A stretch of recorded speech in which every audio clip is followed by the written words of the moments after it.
सहनावतु सहनावतु सहनौ भुनक्तु सहनौ भुनक्तु सह वीर्यं करवावहै सर्ववीर्यं करवावहै तेजस्विनावधीतमस्तु तेजस्विनावधीतमस्तु मा विद्विषावहै मा विद्विषावहै। ओम शांति ओम शांति शांति शांति शांति शांति।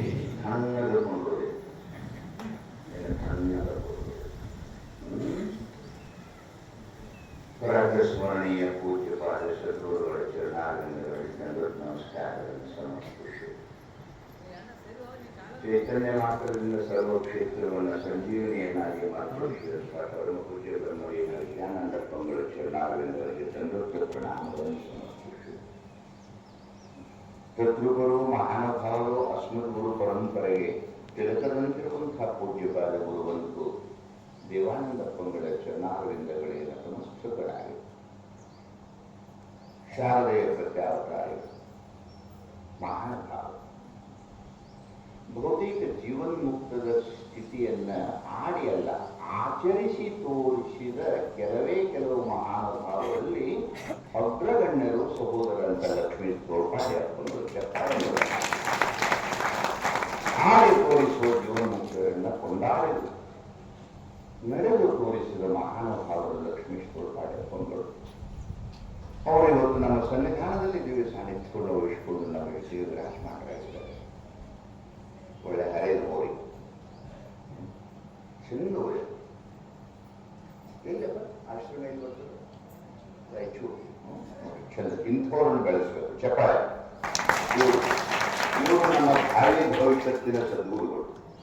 ಇವರು ಮುಂದಿನ ದಿನದಾನದಲ್ಲಿ ಭಾರತವನ್ನು ವಿಶ್ವಮಟ್ಟದಲ್ಲಿ ಒಯ್ಯುವಂತಹ ಒಂದು ಭಯಂಕರದಲ್ಲಿ ತಮ್ಮ ಜೀವನವನ್ನು ಬರ್ತಾರೆ.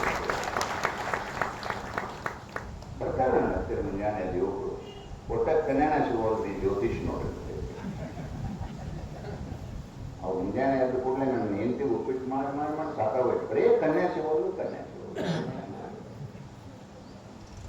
ಅಂಥ ಇವತ್ತಿನ ವಿಷಮ ಪ್ರಪಂಚದ ಮಧ್ಯದಲ್ಲಿ ಒಬ್ಬ ತರುಣ ಕುಳಿತುಕೊಂಡು ನನ್ನ ಪಕ್ಕದಲ್ಲಿ ಶಂಕರ ಭಾಷೆ ಮಾತನಾಡ್ತಾನೆ ಅಂದ್ರೆ ಬಹುತೇಕ ಇದು ನಮ್ಮೆಲ್ಲರ ಪುಣ್ಯ ಅಂತ ಕೇಳ್ತಾರೆ.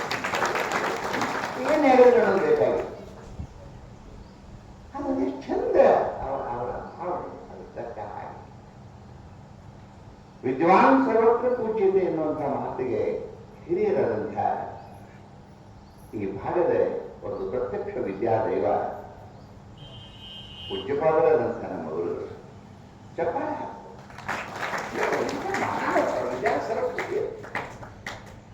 ಎಲ್ಲ ಹಿರಿಯರು ಬಂದಿದೆ. ನಮ್ಮ ಗುರುಗಳು ಬಹುತೇಕ ಜನ ಕ್ಲಾಸ್ನೊಳಗೆ ಬಹಳಷ್ಟು ಜನ ಇರೋರು ಗೊತ್ತಿಲ್ಲ. ನಿಮ್ಗೆ ಆಶ್ಚರ್ಯ ಗೊತ್ತಿರಲಿ, ಒಬ್ಬರು ಯಾರಾದ್ರೂ ಶ್ರವಣಾಸಕ್ತರು ಅತಿ ದೂರಿಂದ ಇಲ್ಲಿಗೆ ಬಂದಿದ್ರೆ ಗಿರಿಯಾಪುರ ಅಂತ ಒಂದು ಊರು ಎಲ್ಲಿ ಬರ್ತದಂದ್ರೆ ಶಿವಮೊಗ್ಗನ ಆ ಕಡೆ ಎಲ್ಲಿ ಮಂಗಳೂರು ತುಮಕೂರು ಅಲ್ಲಿಂದ ಇಲ್ಲಿ ಕೆಳಗೆ ಬಂದಾರಪ್ಪ ಅಂತಂದ್ರೆ ಆ ಶ್ರವಣಾಸಕ್ತಿ ಎಷ್ಟು ಹೆಚ್ಚಿಗಿರ್ಬೇಡ ನೋಡಿ.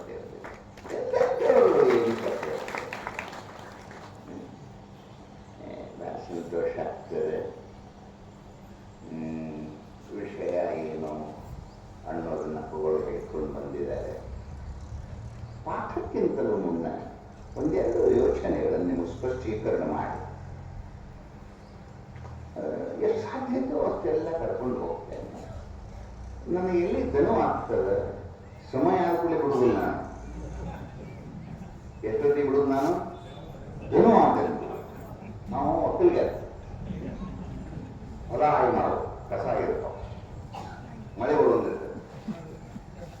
ಆದಷ್ಟು ನಾವು ಒದ್ದಾಡ್ಕೊತ ಮಾಡಾವ. ಏನು ವಿಷಯದ ಯಾವ ಗ್ರಂಥದಿಂದ ಇದನ್ನು ಇಟ್ಟುಕೊಂಡದ್ದು? ಗ್ರಂಥದ ಹೆಸರೇನು? ಇವಾಗ ಏನದು?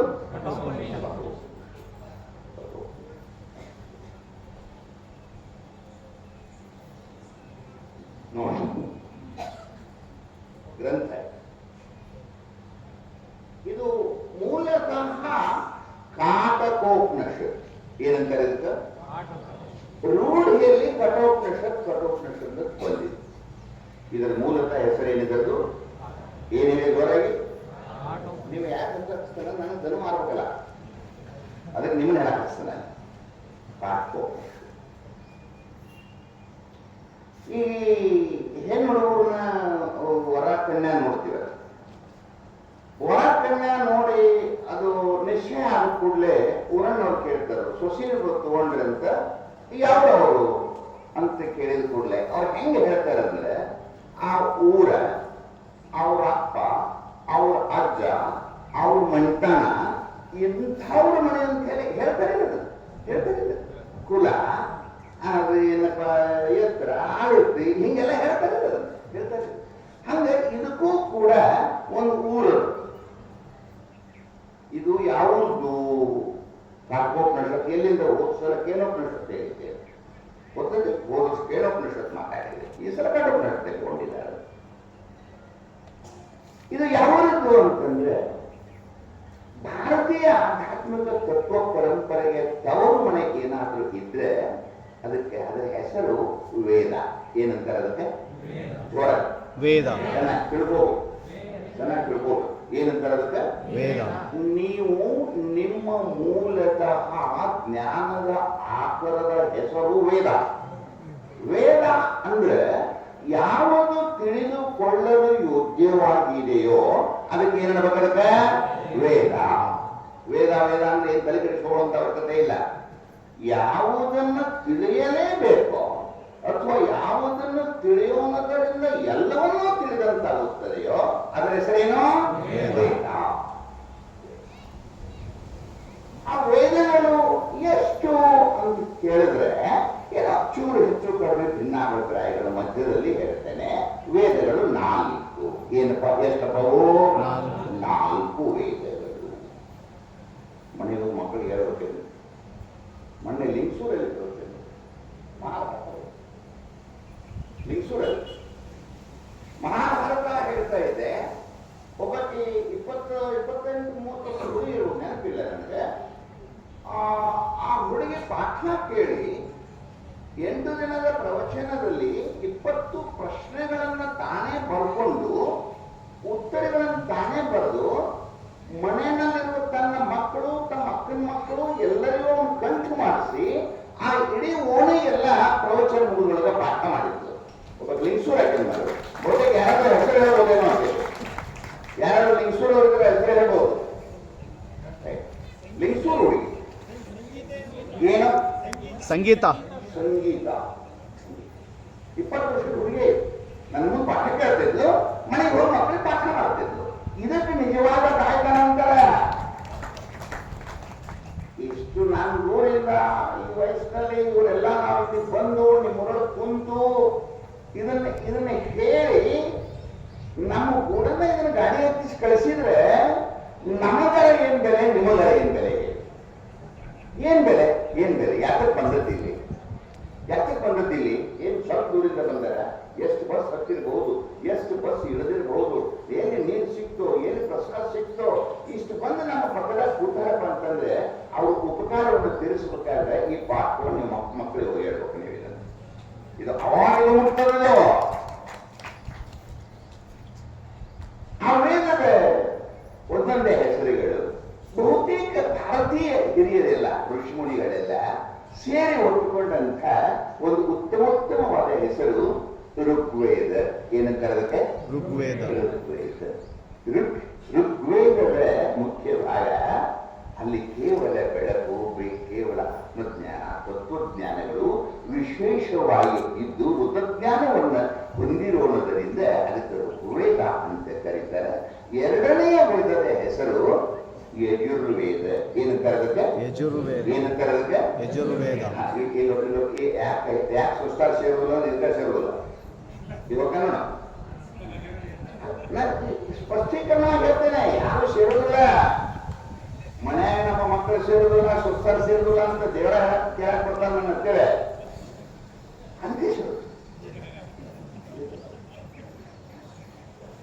ಆ ಯಜುರ್ವೇದದ ಒಂದು ಭಾಗವನ್ನ ನಿಮ್ಗೆ ಸುಣೆ ನಿಮ್ಗೆ ತೋರಿಸು ಸಲುವಾಗಿ ಯಾವ ವೇದವನ್ನು ಹೇಳಕತ್ತೀನಿ ಈಗ? ಯಜುರ್ವೇದ. ಯಜುರ್ವೇದದಲ್ಲಿ 2 ಭಾಗವನ್ನು ಮಾಡಿದರೆ, ಹಿಂಗೆ 2 ಭಾಗ ಮಾಡಿ ತೆಗೆದ್ರೆ ಆ 2 ಭಾಗಕ್ಕೆ ಈ 1ನೇ ಭಾಗಕ್ಕೆ ಏನಂತಾರೆ ಅಂದ್ರೆ ಶುಕ್ಲ ಯಜುರ್ವೇದ. ಏನಂತಾರೆ ಇದಕ್ಕೆ? ಶುಕ್ಲ ಯಜುರ್ವೇದ. ಶುಕ್ಲ ಯಜುರ್ವೇದ. ಇದಕ್ಕೇನಂತಾರೆ ಅಂದ್ರೆ ಕೃಷ್ಣ ಯಜುರ್ವೇದ. ಏನಿದೆ ಹೆಸರು? ಕೃಷ್ಣ ಯಜುರ್ವೇದ.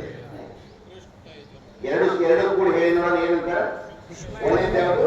ಶುಕ್ಲ. ಒಂದೇದು ಯಾವುದು? ಶುಕ್ಲ. ಎರಡನೇದು ಕೃಷ್ಣ. ಹೀಗಂದ್ರೆ ಏನು ಅಂತ నాకు ಸಾಮಾನ್ಯ ಅರ್ಥ. ಯಾಕಂದ್ರೆ ಮುಂದೆ ವಿಷಯ ದೂರ ಇದೆ, ನಿಮ್ಗೆ ಪರಿಚಯ ಮಾಡ್ಕೋತ ಹೋಗಿ ಹೇಳ್ತದೆ. ಇಲ್ಲಪ್ಪ ಅಂದ್ರೆ ನಾ ಮಾಡಿದ ಪಾಠ ತಳವಿಲ್ಲದ ಕುಂಭದಲ್ಲಿ ಸುಜಲವನ್ನು ಕುರಿತಂತೆ. ಏನ್ ಹೇಳಕತ್ತೀನಿ? ಯಾವ್ದ್ರೊಳಗೆ ಹೇಳಕತ್ತೀನಿ? ಯಜುರ್ವೇದ. ಶುಕ್ಲ ಅಂದ್ರೆ ಸಾಮಾನ್ಯ ಅರ್ಥ ಬೆಳಕು. ಏನಾದ್ರೆ ಬೆಳಕು, ಅದು ಶುಕ್ಲದ ಅರ್ಥ ಏನು? ಬೆಳಕು. ಸುಮ್ಮನೆ ಬಹಳ ತಲೆ ಕೆಡಿಸೋದು ಬೇಡ, ಮುಂದೆ ಹೋಗೋದೈತಿ. ಕೃಷ್ಣ ಇದರ ಅರ್ಥ ಕತ್ತಲು.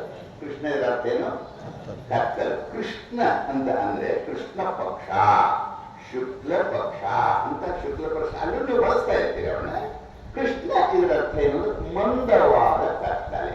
ಗತ್ತಲೆ ಅಲ್ಲ, ಶ್ಯಾಮ ಕತ್ತಲೆ ಅಂತಂದ್ರೆ ಈ 2 ಭಾಗವನ್ನು ಹೀಗೆ ವಿಂಗಡಿಸಿದರೆ ಪ್ರತಿ ದಿನವೂ ಕೂಡ ಏನದ ಅಂದ್ರೆ ಅರ್ಧ ದಿನ ಏನದ ಬೆಳಕದ, ಇನ್ನರ್ಧ ದಿನ ಗೊತ್ತಾಗ್ತದೆ. ಪ್ರತಿ ದಿನಗಳು ಹೆಂಗಿರವು? ಅರ್ಧ ದಿನ ಏನದ ಬೆಳಕು, ಅರ್ಧ ದಿನ ಕತ್ತಲೆ. ಹೇಗೆ ಒಂದು ದಿನಕ್ಕೆ 12 ಗಂಟೆ ಬೆಳಕು ಕತ್ತಲೆಗಳ ಸಂಗಮವೋ ಹಾಗೆ ಇದರಲ್ಲಿ 2 ಭಾಗ ಮಾಡಿ ಶುಕ್ಲ ಮತ್ತು ಕೃಷ್ಣ ಎಂಬ ಹೆಸರನ್ನು ವಿಭಾಗಿಸಿ ಓದುಗರಿಗೆ ತಿಳಿಯುವ ಸಲುವಾಗಿ ಶುಕ್ಲ ಯಜುರ್ವೇದದಲ್ಲಿ ಬರುವ ಒಂದು ಮುಖ್ಯ ಉಪನಿಷತ್ತಿನ ಹೆಸರು ಬೃಹದಾರಣ್ಯಕ. ಏನಂತಾರೆ? ಗಾಡಿ ದೂರ ಹೋಗ್ಬಿಟ್ಟಿನ. ಬೃಹದಾರಣ್ಯಕ ಉಪನಿಷತ್ತಿನ ರೂವಾರಿಗಳು ಯಾಜ್ಞವಲ್ಕ್ಯ ಮತ್ತು ಮೈತ್ರಿ. ಏನು ಹೆಸರು? ಯಾಜ್ಞವಲ್ಕ್ಯ ಮತ್ತು ಮೈತ್ರೇಯರು ಕೂಡಿ ತತ್ವಜ್ಞಾನವನ್ನು ಸಂವಾದನ ಮಾಡಿದಂತಹ ಒಂದು ಬೆಳಕಿನ ಆಕರ ಅದು ಬೃಹದಾರಣ್ಯಕ, ಬೃಹದಾರಣ್ಯಕ. ಆ ಉಪನಿಷತ್ತಿನ ಹೆಸರು ಏನದರದು? ಬೃಹದಾರಣ್ಯ. ನಿಮಗೆ ಪರಮಾನುಭವ ಬೋಧಿ ಅಂತ ನಿಮ್ಗೆಲ್ಲರಿಗೂ ಗೊತ್ತಿರ್ತದೆ. ಈ ಭಾಗದಲ್ಲಿ ಶ್ರೀ ಮಹಾದೇವಂಗೆ ಸೋಮಂಗೆ ಸುಖ ಪೂರ್ಣೆ ಧಾಮಂಗೆ ಸತ್ಯ ಚಿತ್ರೂಪಂಗೆ. ಇದು ಬೃಹದಾರಣ್ಯಕ್ಕೆ. ಇದು ಬೃಹದಾರಣ್ಯ. ಈ ಬೃಹದಾರಣ್ಯ